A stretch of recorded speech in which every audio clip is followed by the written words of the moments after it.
আজকের এই দিনটিতে অনেকেই ছুটি উপভোগ করছেন পরিবার নিয়ে, অনেকেই এখন টিভির সামনে বসে আছেন,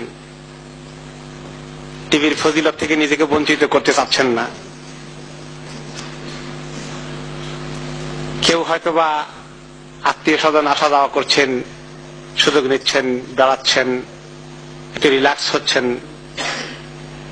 কিন্তু একটি জিনিস যেটা আমাদের জীবনের সবচেয়ে জরুরি, সেটি হচ্ছে দিন। নিজেদের জীবনে দিনদারি, দিন ইসলাম সম্পর্কে জানা, মানা, পরিবারকে দিনের দিকে নিয়ে আসার জন্য একটু মেহনত করা লাগে, একটু কষ্ট করা লাগে, সেই পেরেশানিটা আমাদের অনেককে পেয়ে বসেনি। আমরা অনেকেই সর্বশেষ সময়ের অপেক্ষায় থাকি। যখন সময়টি আসে তখন আমাদের আফসোস করা ছাড়া আর কোনো উপায় থাকে না। একটি এক্সাম্পল আমি এক জুমায় দিয়েছিলাম, আমার প্রায় মনে পড়ে এক্সাম্পলটি। এক মুরব্বী আসলেন আমেরিকা থেকে, এসে তিনি বয়স বোধ হয় 60-65 হবে, খুব করে আমার কাছে দরখাস্ত করলেন যে ইমাম সাহেব একটু দোয়া করবেন, আমার একটা ভাই হঠাৎ করে মারা গেলেন। আমি কি ব্যাপার? তারপরে বললেন যে ভাইটা যে মারা গেছেন তার নামাজ কালামের ব্যাপারে ভাইটা খুব ত্রুটি ছিল, বোধহয় নামাজ কালাম ঠিক মতো পড়তো না। কি করতে পারি বলেন? কি করলে ভাইকে আল্লাহর কাছ থেকে নিস্তার দেওয়া যায়, উদ্ধার করা যায়? আমি বললাম যে অনেক দেরি হয়ে গেল, ভাইকে উদ্ধার করার জন্য আপনি একটু আগে আসতেন। আমি বললাম যে কি অবস্থা ছিল আপনার ভাইয়ের বলেন। তিনি আমাকে যা বললেন, ভাইটির কিছু ব্যবসা বাণিজ্য ছিল, সেগুলো নিয়ে খুব বিজি। ইন্তেকাল হলো এই অবস্থায় যে তিনি সম্ভবত দুপুর বেলায় বসে বসে টাকা গুনছেন, যে তিনি ওনার কিছু কর্মচারী আছে তাদের বেতন দিবেন, টাকা গনে গনে ইনভেলাপ ভর্তি করে তাদের নাম লিখে রাখছেন। আর ওনার বিবি বলে গেলেন যে ভাত রেডি হয়ে গেছে, আমি গোসল করে এসে একটু ভাত রেডি করছি, ডাক দেব, খাওয়া দাওয়া করবেন। তিনি খাওয়ার অপেক্ষা থাকতে থাকতে কিছু হিসাব করছেন। ইতিমধ্যে 5-7 মিনিট 10 মিনিট পরে যখন বেগম সাহেব গোসল করে বের হয়ে আসছেন, দেখেন যে চেয়ার থেকে ভাই পড়ে গেছেন জমিনে, আর ভাইয়ের কোনো হুঁশ আর নেই। চিৎকার করে ডাক্তার কবিরা দোয়া দোয়া করে আনলেন, এই পড়াই ভাইয়ের শেষ। হসপিটালে নেওয়ার আগেই তিনি দুনিয়া থেকে বিদায় নিয়ে চলে গেছেন। ওনার বড় ভাই আসলে যে আমার ছোট ভাই চলে গেল এই অবস্থায়, চলে তো গেছে আফসোস নয়, কিন্তু আমার ভাইটাকে দিনের ব্যাপারে তার যে গাফলতি ছিল, নামাজটা যে পড়তে পারেনি, ইমাম সাহেব কি করলে এখন কি করতে পারি? তখন আমি বললাম যে দেরি হয়ে গেল, এখন আপনার ওনার সমস্ত টাকা পয়সা সবও যদি আল্লাহর রাস্তায় দিয়ে দেওয়া হয়, অতি সামান্যই ফায়দা হবে। এক ওয়াক্ত নামাজের এই আল্লাহর কাছ থেকে আযাব যদি আল্লাহ দেওয়ার সিদ্ধান্ত গ্রহণ করেন, সেটা ছড়ানোর জন্য সমস্ত সম্পদ বিক্রি করে আল্লাহ কাছে দান করলেও এক ওয়াক্ত নামাজের প্রতিদান বা এক ওয়াক্ত নামাজের বদলা কি দেওয়া যাবে? দেওয়া যাবে না। আমি বললাম যে এত দেরি করলেন কেন? আপনি যদি জানতেন, ভদ্রলোক নামাজি নিজে, জানতেন ভাই নামাজ পড়ে না, আপনি কেন নসিহত করেননি? তিনি যেটা বললেন যে দেখেন ইমাম সাহেব, মাঝে মধ্যে বলিনি তা নয়, কিন্তু এটা ভাবতে পারেনি যে ভাইটা আমার আগে মরে যাবে এত তাড়াতাড়ি, এটা ভাবতে পারিনি। আমার শিক্ষাটা এখানেই, এত তাড়াতাড়ি মরে যাবে, এত তাড়াতাড়ি আমি মরে যাব, এত তাড়াতাড়ি আমি চলে যাব, এই চিন্তাটা আমাদের কখনো আসে না। এটা ওই সময় আসে যখন ঘটে যায়।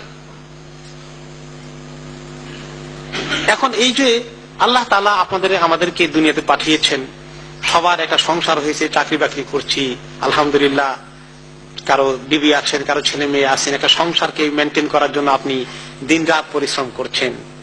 এই যে একটা রুটিন আপনার চলছে, এই রুটিনের পাশাপাশি আখিরাতের জন্য সম্বল অর্জন করার জন্য আপনার রুটিনটা কি আছে? এটি আজকের এই ক্রিসমাসের হলিডেতে একটুখানি আমাদের রিফ্লেক্ট করার বিষয়, চিন্তা করার বিষয়। আল্লাহ তাআলা আমাদেরকে সূরা আল আসর ছোট্ট একটি সূরাতে এত সুন্দর কর্মসূচি দান করলেন, এত সুন্দর করে আল্লাহ তাআলা কর্মসূচি দিয়ে দিলেন। ইমাম শাফিঈ রাহমাতুল্লাহ আলাইহি বললেন, যদি কোরআন শরীফের আর কিছু নাযিল না হতো, শুধু এই সূরাটাই থাকতো, মানুষের জীবনের টোটাল কর্মসূচি এখানে দেওয়া আছে। ওয়াল আসর ইন্নাল ইনসানা লাফি খুসর। ইল্লাল্লাযীনা আমানু ওয়া আমিলুস সালিহাত ওয়া তাওয়াসাউ বিল হাক্কি ওয়া তাওয়াসাউ বিস সাবর। এখানে যে কথা দিয়ে শুরু হয়েছে, সময়ের কসম করে, কালের শপথ করে, যে কাল এবং সময় আমাদের জীবন, টাইমটাই তো আমাদের জীবন নাকি? সময়টাই তো জীবন। জীবন মানে কি? জন্ম হয়েছে এক সময়, মরে যাব আরেক সময়। পৃথিবীতে এসেছি, কোন বুজুর্গ বলেছেন যে একদম কনফার্ম বুকিং করে এসেছি, রিটার্ন টিকিট সাথে করে দেওয়া আছে, এটা আর চেঞ্জ হবে না, এটাকে আমি ডিলে করতে পারবো না, যেতে হবেই। তো এই সময়টার কসম আল্লাহ তাআলা করলেন যে সময়টা পার হয়ে চলে যাচ্ছে আমাদের জীবন থেকে। এই সময়ের কসম করে বললেন যে প্রত্যেকটি মানুষ ক্ষতির মধ্যে মশগুল, প্রত্যেকটি মানুষের ক্ষতি হচ্ছে, ব্যাপক ক্ষতিতে আছে। ইল্লাল্লাযীনা আমানু ওয়া আমিলুস সালিহাত ওয়া তাওয়াসাউ বিল হাক্কি ওয়া তাওয়াসাউ বিস সাবর। শুধুমাত্র যাদের ঈমান আছে, ঈমানের উপরে যারা আছে, এতক্ষণ পর্যন্ত হযরত মাওলানা সাঈদ আহমদ সাহেব ঈমানের বয়ান করলেন। ঈমানের ভিত্তি তাওহীদ, তার মোকাবিলায় শিরক। সহিহ আকীদার ভিত্তিতে আল্লাহর প্রতি যে ঈমান, ঈমানের যে ব্যাপক দিক রয়েছে, মানুষ নিজেকে মুমিন দাবি করে কিন্তু তার কথা, কাজে, স্টেটমেন্টে, বক্তৃতা, বিবৃতিতে, আমলে ঈমান চলে যায়, তার খবর নাই। এই ঈমান কি জিনিস, এই ঈমান নিয়ে যারা আছে, ওয়া আমিলুস সালিহাত, আর নেক আমল যারা করছে, আর হকের রাস্তায় একে অপরকে ডাকাডাকি করে, টানাটানি করে যারা চলছে, আর হকের রাস্তায় চলতে গিয়ে একটু কষ্ট হয়, সেজন্য সবরের জন্য যারা একে অপরকে দাওয়াত দেয়, এই কর্মসূচিগুলি নিয়ে যারা আছে, একমাত্র ধ্বংস থেকে তারাই বাঁচবে। এই কাজে যারা ব্যস্ত নয়, সবগুলো ধ্বংসের মধ্যে আছে। তার কি 1 মিলিয়ন পাউন্ড হলো না 5 মিলিয়ন হলো, বাড়ি একটা কিনেছে না দুটো কিনেছে, দোকান 3টা হয়েছে না 5টা হয়েছে, এগুলোর উপরে অনেক সময় সফলতা, কামিয়াবি, লাভ, ক্ষতি আমরা দুনিয়াতে ফয়সালা করি। চোখ দুটো বন্ধ হয়ে গেলে এগুলোর ভিত্তিতে আর ফয়সালা করা হবে না। ফয়সালা হবে কিসের ভিত্তিতে? কি ঈমান আমল নিয়ে আল্লাহর কাছে এসেছি।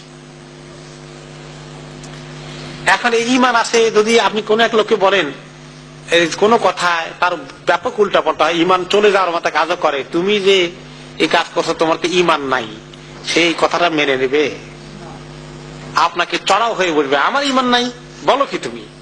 মানে এমন দাবি, জীবনে তো আমার ঈমান রাখতে পারে না, এটা দাবি করার জিনিস।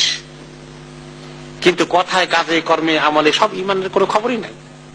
এরপরে ঈমান আছে, ঠিক আছে, আচ্ছা ঠিক আছে, এমন আপত্তিকর কথা বলেনি, ঈমান আছে কিন্তু নামাজ কালাম কিছু ধার ধারি না, পর্দা পুরুষের ধার ধারি না, হালাল কি হারাম কি কোনো খবর নাই, আমি তথাকথিত ঈমানদার, আর আমার দুনিয়ার পিছনে আছি, এই নেশা নিয়ে আছি।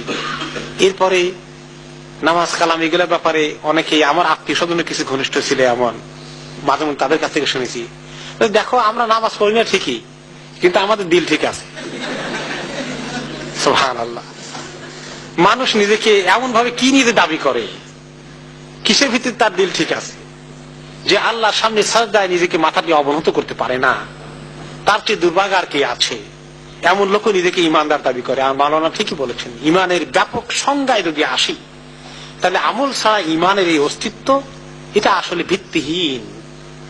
আমল হচ্ছে ঈমানের প্রমাণ, এভিডেন্স, প্রুফ আল্লাহ তাআলার কাছে। এই জন্য কিয়ামতের দিন আল্লাহ তাআলা তোমার ঈমান আছে এই কথা বলে ছেড়ে দিবেন না, ঈমানের পরেই আল্লাহ তাআলা নামাজের হিসাব তাকে নেবেন। আর আমলে সালেহাতের মধ্যে সর্বশ্রেষ্ঠ হচ্ছে এই নামাজ, সর্বপ্রথম কাজ। এই নামাজ আমি কিভাবে পড়ি? আপনি কাজে আছেন, অনেকেরই একটা সাধারণ এক্সকিউজ, এই আমি ভাই কাজে আছি তো, কাপড় চোপড় ঠিক নাই, নামাজ পড়া গেল না। আশ্চর্য কথা, আপনি এতটুকু ছোট বাচ্চা যে আপনার কাপড় চোপড় ঠিক থাকে না? কোন হালত আছে যে আপনার কাপড় চোপড় ঠিক থাকবে না? সুবহানাল্লাহ। অনেকের আসলে জানাই নেই যে কত সুন্দর সহজ ব্যবস্থা দিন ইসলামে আছে। আমি বুঝি কেন কাপড় চোপড় ঠিক না। আপনি বলেন আপনি টয়লেটে যান, সেখানে টিস্যু পেপার আছে, পানি নাই, এই জন্য তো আপনার কাপড় চোপড় ঠিক থাকে না। আমাদের ইসলামীতে পানি না থাকলেও কাপড় চোপড় ঠিক থাকে, সেই জ্ঞানটা কি আপনি অর্জন করেছেন?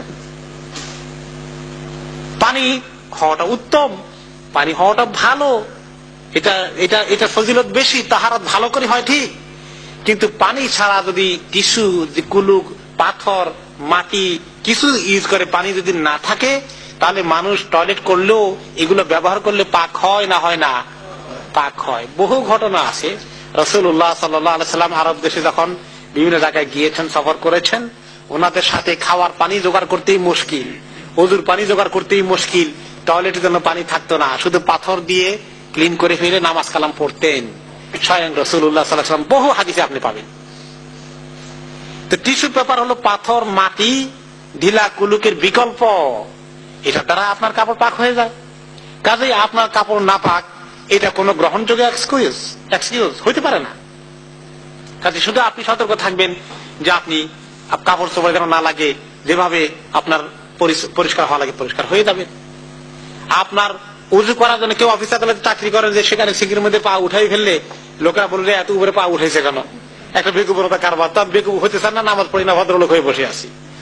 ইসলামী শরীয়তে কিছু ইখতিলাফ থাকলেও কিছু কিছু আলিম ওলামা ইখতিলাফকে সম্মান করে আমি বলতেছি যে মুজার উপরে মুছো করা যায়, আলহামদুলিল্লাহ শরীয়ত কনসেশন দিয়েছে।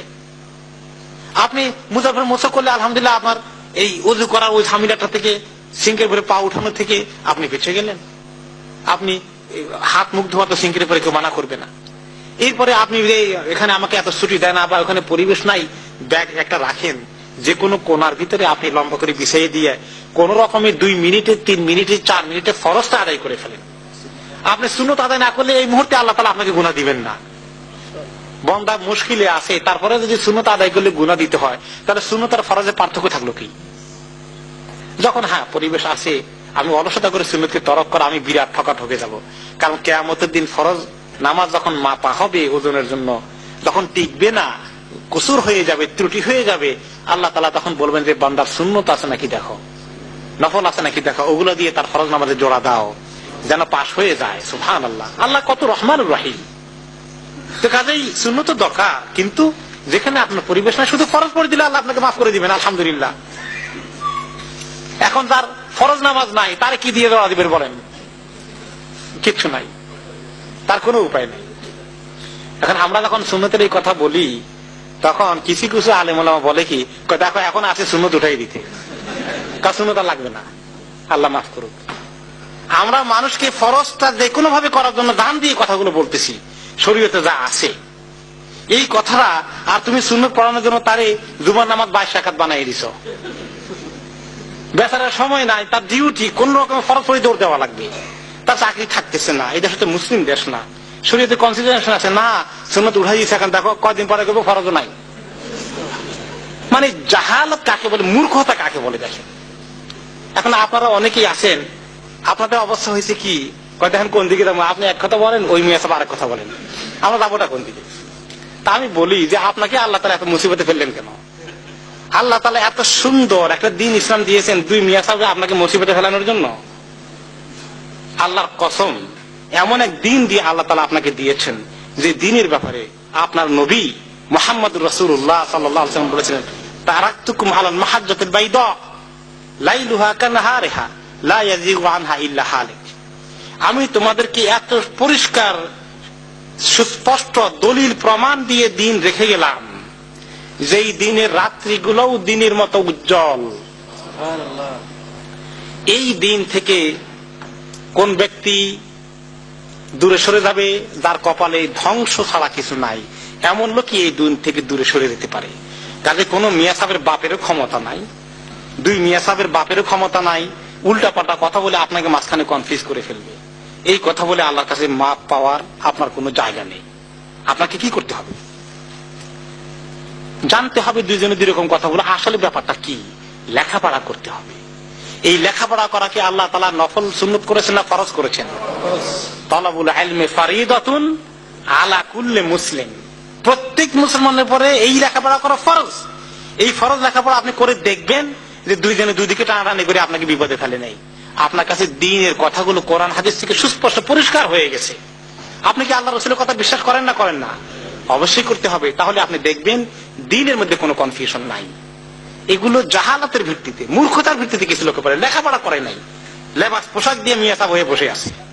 আপনি লেখাপড়া করেন, আপনি তার ভুল ধরাই দিবেন। আল্লাহ তাআলা আপনাকে এই দ্বীনের মালিক বানাই দিয়েছেন।